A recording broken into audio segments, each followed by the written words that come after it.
આ તરફ રાજકોટના જંગલેશ્વરમાં ડિમોલિશન દરમિયાન જે અધિકારીઓએ ખર્ચ કર્યો છે તેને લઈ અનેક સવાલ તો ઉઠ્યા છે। તેવામાં હવે પુરુષોત્તમ પીપળિયાએ પણ આ બાબતે એક પોસ્ટ કરી છે। સામાજિક આગેવાન પુરુષોત્તમ પીપળિયાએ સોશિયલ મીડિયામાં આને લઈ એક પોસ્ટ કરી છે।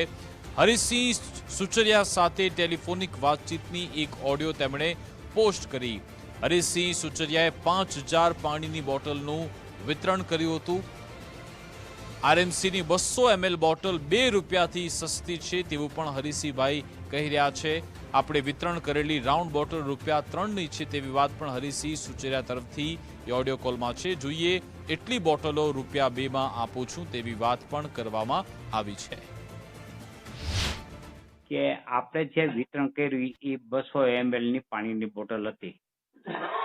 તો જ હતી, હું ફોટા બતાવું।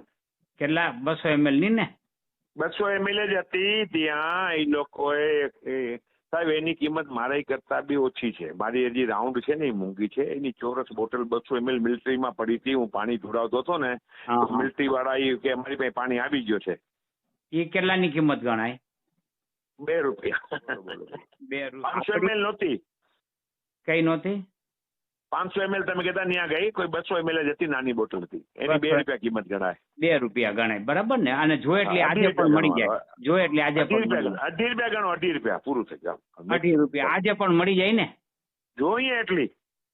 અને આપણે જે દીધી બોટલ, ગોળ બોટલ, આપણે 5000 બોટલ આપણે દઈ આવ્યા, બરાબર ને? એની ₹2.5 ગણો, બસ ₹2.5 મેક્સિમમ। ₹2.5 મેક્સિમમ ને? આજે પણ આપણે જોતી હોય એટલી આપી શકીએ ને? તમે કહો 1 લાખ બોટલ હું આપી દઉં। એને જે પીરસો સરકારે, એટલે કે આ એને ઈ કોર્પોરેશન ₹2 ની અંદર હતી। ₹2 ગણી લો તમે, મેક્સિમમ છે, પતી ગયું હાલ। એમને 101%। સરકારે આનો ₹8 ભાવ ગણ્યો છે કોર્પોરેશન। સરકારે ₹8 ગણે છે। લૂંટ ઈ સાહેબ અંદર લૂંટ જ ચાલે છે પ્યોર। 12 લાખનો પાણી પી ગયા છે સાહેબ। હા જંગલેશ્વરમાં બેચારા એટલે 1.5 લાખનું હશે આમ ક્વોન્ટિટી એટલી બધી તો જોઈ નહીં ને? ક્વોન્ટિટી કેટલી છે સાહેબ? એટલી ₹2 ના 4 ગણા પૈસા લીધા છે સાહેબ, તમારી સામે છે। 4 ટાઈમ પૈસા લીધા છે હાલવાને।